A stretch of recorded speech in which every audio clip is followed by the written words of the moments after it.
4 years ago, I made a 2-part series on UFO disclosure, in which I argued that Tom DeLonge and Louis Elizondo were disseminating propaganda from the US military and intelligence community.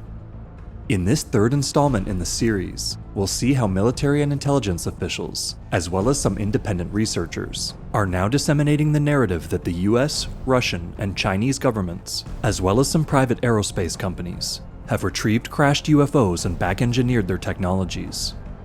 I argue that this too is part of a propaganda campaign that began as early as 1947. Since 2021, the US government has established 2 new organizations ostensibly devoted to UFO disclosure. On May 24, 2022, NASA commissioned the Unidentified Anomalous Phenomena Independent Study Team, a panel of experts tasked with recommending a methodology for the analysis of publicly available UAP data. The following year, they released a report concluding that there was no evidence that extraterrestrial beings were responsible for UAP events. On July 20, 2022, the Office of the Secretary of Defense created the All-Domain Anomaly Resolution Office, or AARO, tasked with identifying UAP reports, including the classified ones, with a focus on their relevance to national security. As of April 2026, AARO still claims to be working towards accepting reports from the public. Suspicions soon emerged about the integrity of AARO's leadership. The first director, Sean Kirkpatrick, had claimed that he had no prior interest in UFOs and had not studied them in any official capacity before his hiring. However, in May of 2024, the current owner of Skinwalker Ranch, Brandon Fugel, revealed a photo proving that Kirkpatrick was present at a confidential briefing in 2018 that he had previously denied attending.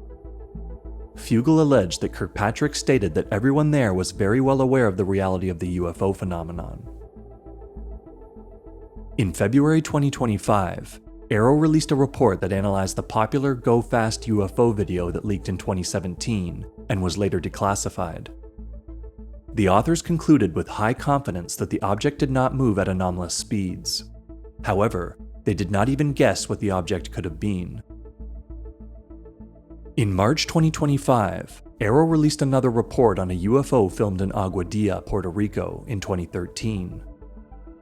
Again, the AARO report determined that the UFO did not exceed the performance capabilities of human technologies. Despite this, they could only conclude with moderate confidence that the objects were sky lanterns. However, prior analysis by the independent group, the Scientific Coalition for UAP Studies, noted that the object's speed did not change as it penetrated the surface of the water. Notably, once underwater, the object's thermal image grew in size momentarily before it split into 2 parts, which then re-emerged from the water at continuous speed, hardly the behavior of sky lanterns.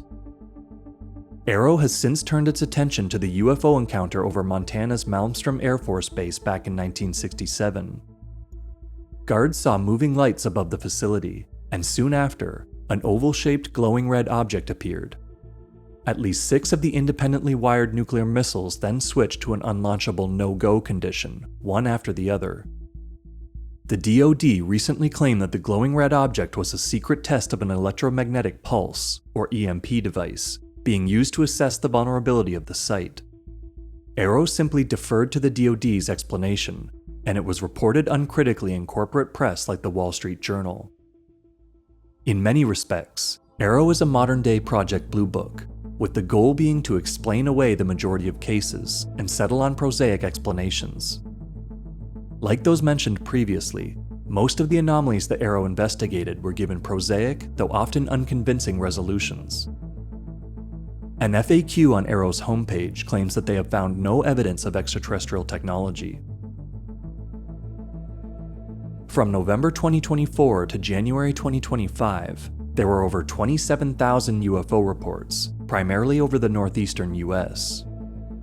Government spokespersons and news outlets almost exclusively referred to the objects as mystery drones, despite recently establishing a preference for the term UAP. Official responses were mixed. The Homeland Security Secretary ruled out foreign technology and emphasized the potential threat. The White House press secretary contradicted this, stating that the UFOs posed no national security threat and that such drone activity was authorized by the FAA. The FAA stated that if unknown aircraft aren't violating regulations, then they are not investigated. Still, AARO conducted an early investigation and reported that out of 757 UFO reports, only 21 could not be explained.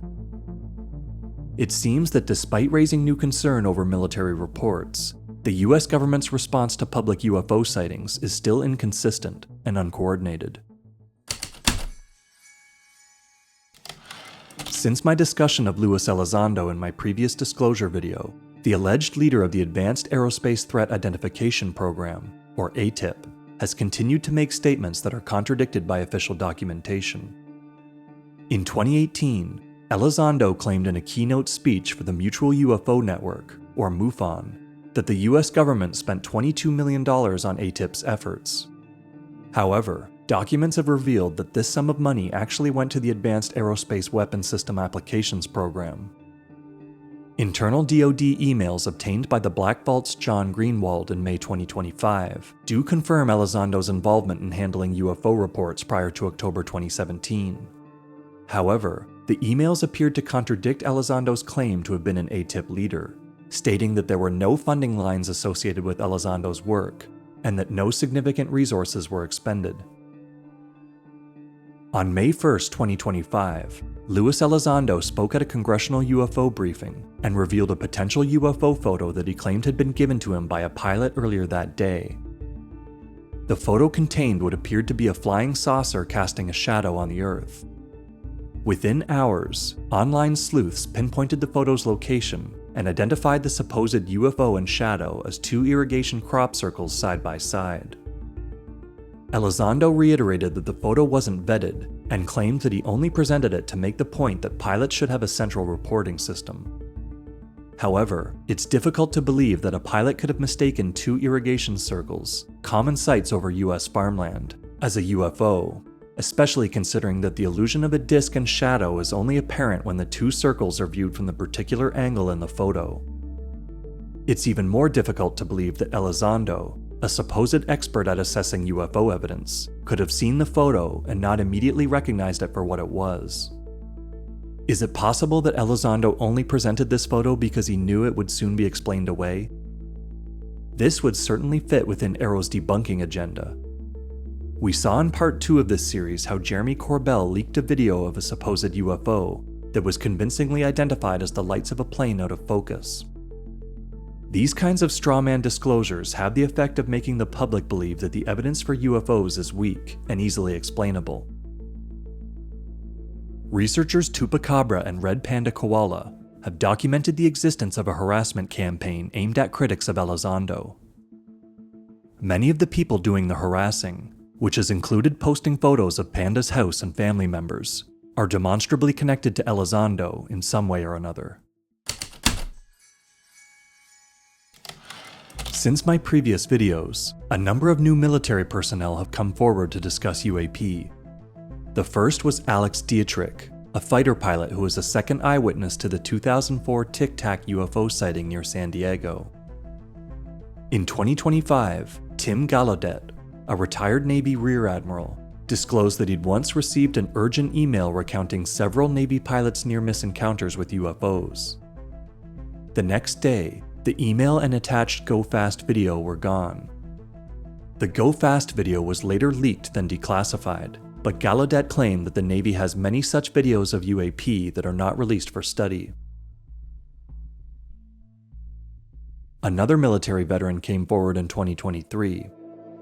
David Grusch was an Air Force intelligence officer who worked in the National Geospatial Intelligence Agency and the National Reconnaissance Office.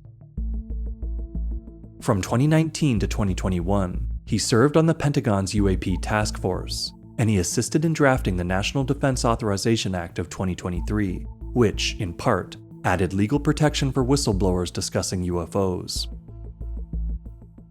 Earlier that year, he went to journalists Leslie Kean and Ralph Blumenthal with claims that the US government had recovered and attempted to reverse engineer non-human spacecraft. Kean and Blumenthal published these claims on The Debrief, an independent website, in June of 2023. In an interview for NewsNation later that year, Grusch claimed that the Pentagon is in possession of videos that are more concerning than those leaked in 2017. He also claimed that he's met people who have direct knowledge of non-human craft, including those involved in the retrieval of downed UFOs and even their dead occupants. Kane disclosed that Grusch did not mention anything about alien bodies ahead of the debrief article. Grusch has been critical of what he sees as a UFO cover-up. He has supposedly handed officials classified information that proves the UAP retrieval operations were being illegally shielded from congressional oversight. He also stated that he believes that people have been killed in service of this cover-up. However, he presented no evidence of any specific murders. Have people been killed to protect this secret? Based on the people I talked to, that was an ongoing concern. Yeah, unfortunately, I've heard some really un-American things I don't want to repeat right now. So you have a strong suspicion that people have been murdered to protect this secret? Over the years, yeah. Like Kirkpatrick and Elizondo, Grusch has made some claims that are contradicted by public evidence. Grusch said that he shared his claims with Kirkpatrick, then the director of AARO, the year prior, but that Kirkpatrick never followed up with him. However, documents show that Kirkpatrick attempted to arrange a meeting with Grusch for several months.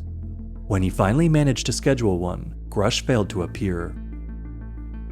Grusch has made claims about historical UFO crashes and retrievals that are dubiously sourced.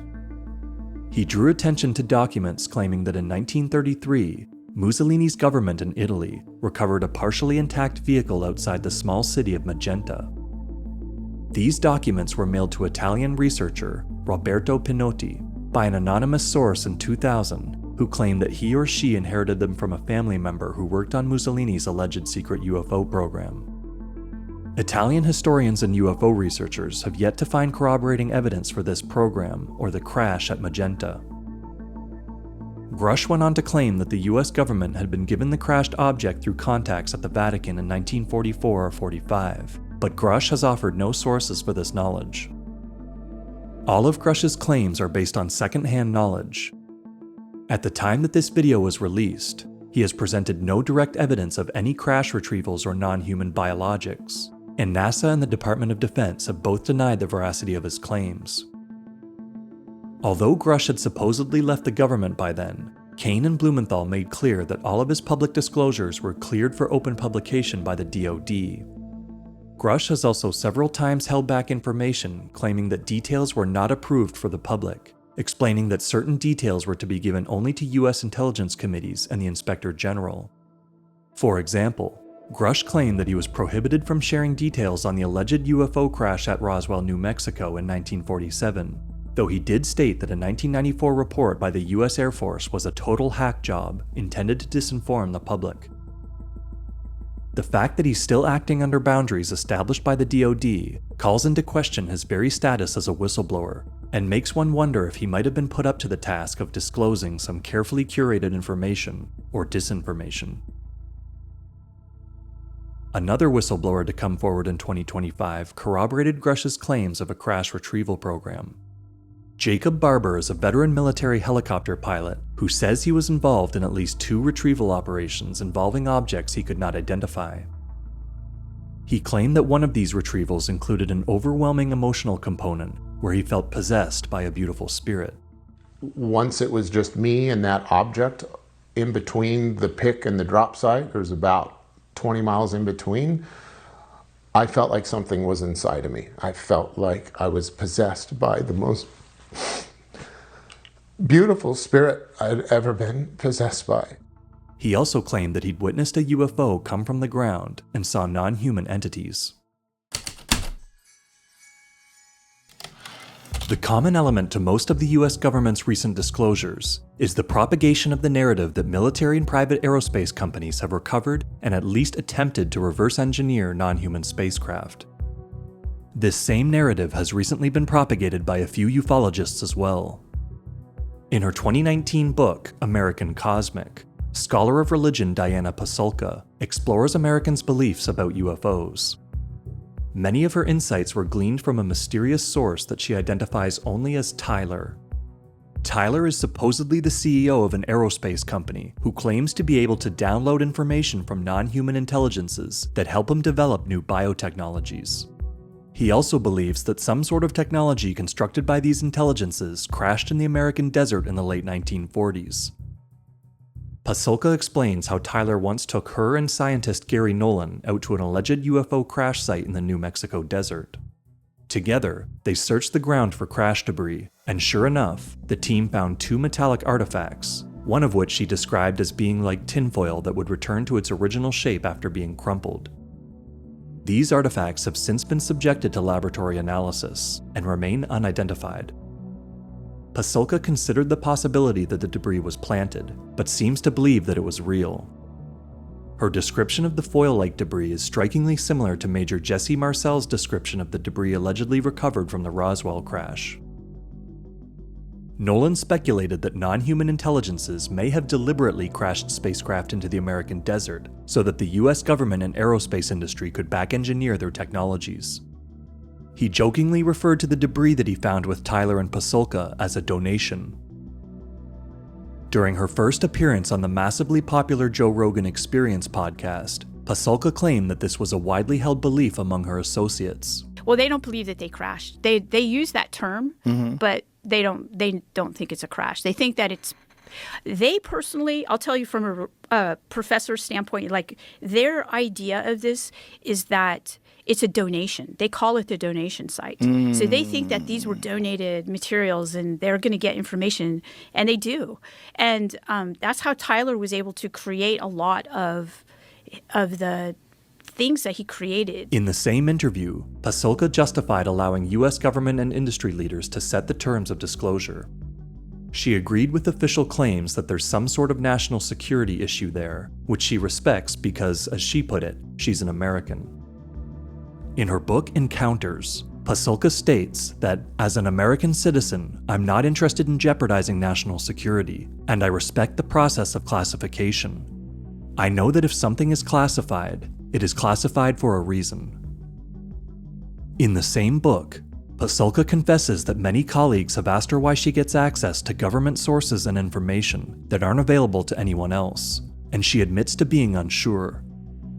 I would suggest that she was chosen as a conduit of disinformation. Another notable ufologist has also recently begun propagating the crash retrieval narrative. In 2017, Jacques Vallée was in New Mexico looking for remnants of UFO crashes from the 1940s, when researcher Ron Brinkley informed him that a UFO crashed at Trinity on August 16, 1945. Vallée published Trinity with Italian investigative journalist and ufologist Paola Liapisi Harris in 2021. The witnesses that they spoke to alleged that a UFO had crashed on their ranch property and that UFO occupants were seen at the site. They said that the US military led a recovery effort and that soldiers put the crashed craft under a tarp in the back of a truck, then left it entirely unguarded while they went for lunch. One boy used this opportunity to retrieve several pieces from the wreckage, one of which was described as flexible metal that returned to its original shape after being crumpled. However, only one of the pieces he took is available for scrutiny, and Vallée concluded that it was terrestrial. Writer and ufologist Kevin Randall points out the many features that the Trinity case shares with the Roswell crash, including the unfoldable metal, suggesting some contamination from the Roswell lore. In December of 2020, Vallée appeared on the Joe Rogan Experience, where he discussed his work with alleged UFO debris. However, Vallée was very cagey in answering questions about the debris, which may have been an indication that he was under some sort of non-disclosure agreement or otherwise committed to secrecy.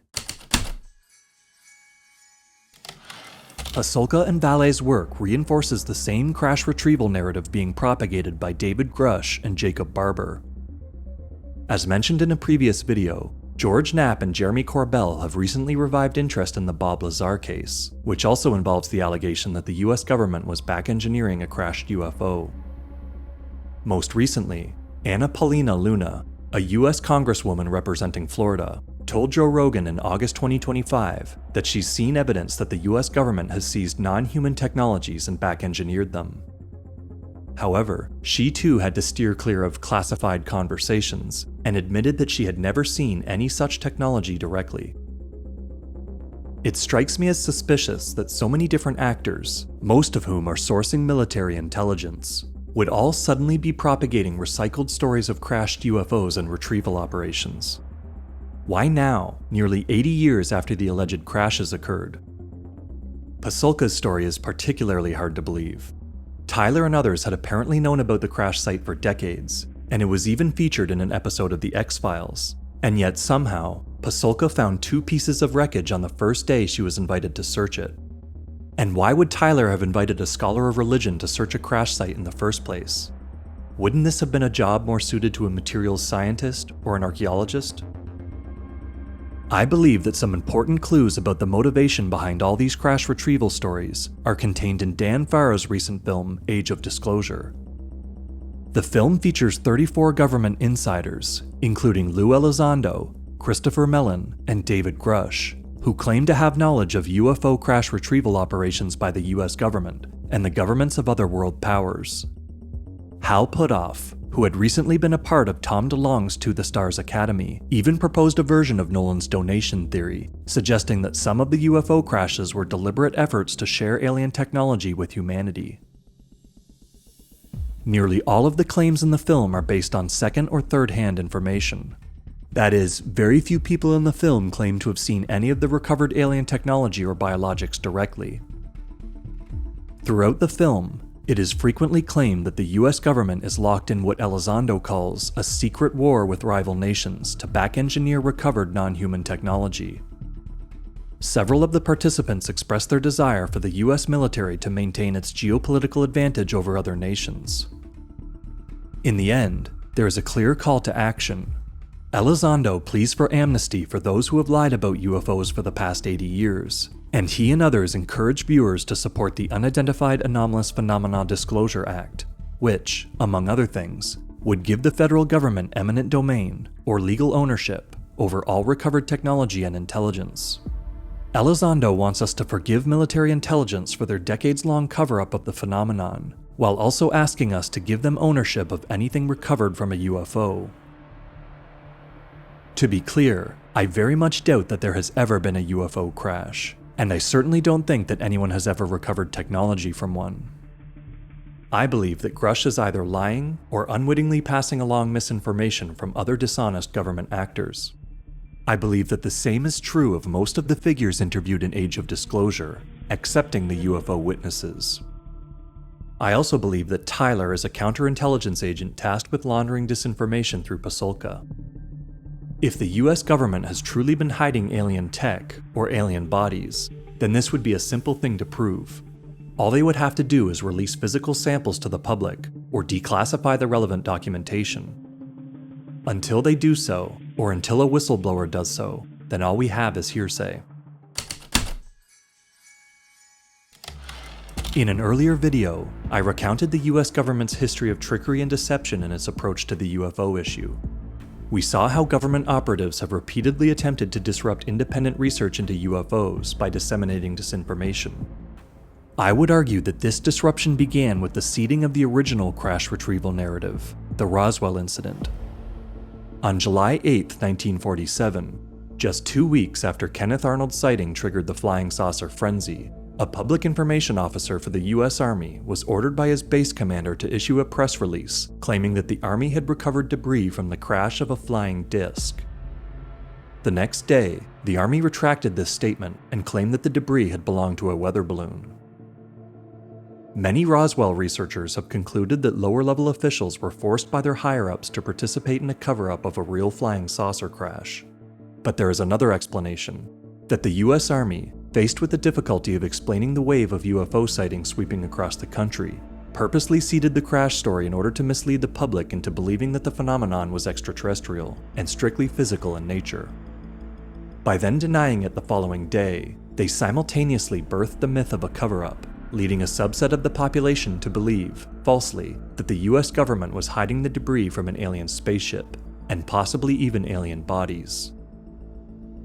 The birth of the Roswell mythos has led ufologists on a decades-long and mostly fruitless search for evidence. To this day, none of the debris from the alleged crash at Roswell has ever been made available for public scrutiny, and no credible contemporary documents have emerged to verify the crash retrieval story.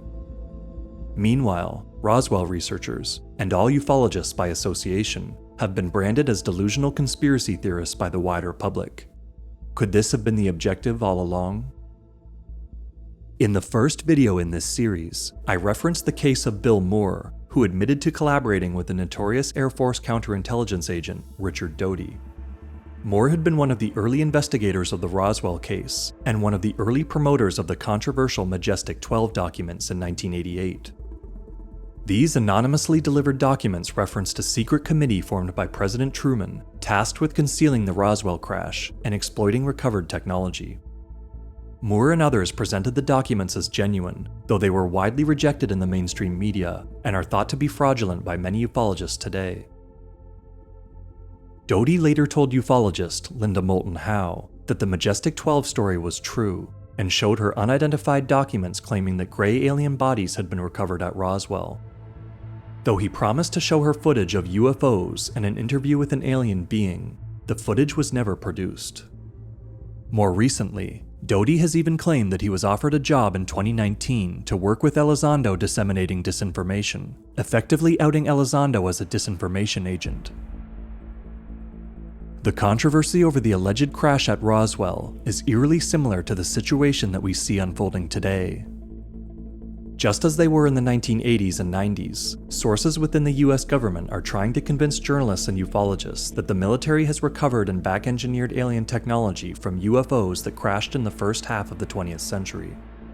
We're repeatedly asked to believe in a few controlled leaks, but never are we shown what we'd need to verify the claims. Instead, we're asked to recommit to the same unsubstantiated narratives, and to redouble our faith in the same channels of disclosure that have not borne fruit in the past. I would argue that we're repeating old mistakes by placing our faith in US government operatives, former or otherwise, to tell us what's true and false. If we choose to trust in these sources, we should ask ourselves, what did trust in the Roswell story, or the Majestic 12 conspiracy, ever yield us? Nearly 80 years later, we still have no crash debris, and no authenticated contemporary documents proving that any such crash occurred. Meanwhile, those seeking to substantiate these narratives have only served to undermine ufology's credibility with the general public. But why would US government actors want us to believe that aliens have crashed on Earth, or that the US and other countries have captured their technology? I have already suggested that these claims send ufologists on a wild goose chase, undermining their credibility with the general public. It also leads people to believe that the phenomenon is strictly physical in nature and comes from outer space, two things I've repeatedly doubted on this channel. But I also believe that these actors are trying to manufacture the consent necessary to make the UAP Disclosure Act law. I view this legislation as a ploy to give the US government the legal means to acquire enemy technology, or civilian technology, that is in advance of their own. For example, under the provisions of the Act, if a secret Chinese prototype were to crash, and the US military were to reach the crash site first, they could legally seize the technology, so long as they called the craft a UFO. In fact, they could seize any technology, including that developed by private companies, as long as they claimed that that technology was first recovered from a crash site. And because the Act grants them authority to keep UAP-related information classified for 25 years, no one would know the truth of the matter until long after the fact. But there is also great propaganda value in disseminating stories of back engineering in particular. As Pasulka has argued, Americans' beliefs about UFOs represent a new form of religion, where angels are swapped out for aliens, and divine chariots for UFOs. Nolan and Puthoff's donation theory in particular represents a new take on the myth of Prometheus, where an alien gives humanity a revolutionary new power, though it is delivered exclusively to the hands of the US power establishment. Perhaps we are witnessing the birth of a new mythology for the coming American space age.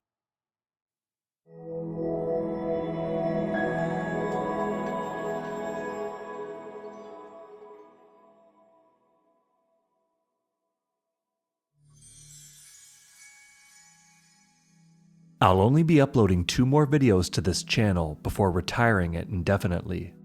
However, I'll soon be publishing a book on the phantom airship phenomenon of 1896 and 7. Subscribe to this channel and follow Think Anomalous on social media for updates on my book. Think Anomalous is created by Jason Charbonneau. Research by Jason Charbonneau and Clark Murphy. Music by Philippe Grönlund.